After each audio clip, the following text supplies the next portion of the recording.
అందరూ అన్నీ తీసేసుకున్నారు, హనుమ మిగిలిపోయారు.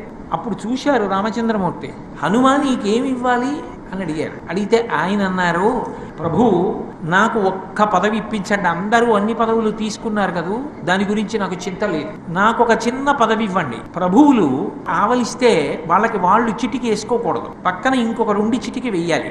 దానికి అలా జాగ్రత్తగా చూస్తూ ఆవలిస్తే చిటికి వేయడానికి పెద్ద సమర్థత ఉంది, పెద్ద చదువుకోవాలా, విద్వాంసులై ఉండాలా, ఓ వ్యక్తిని పెట్టుకుంటారు, అదో మర్యాద.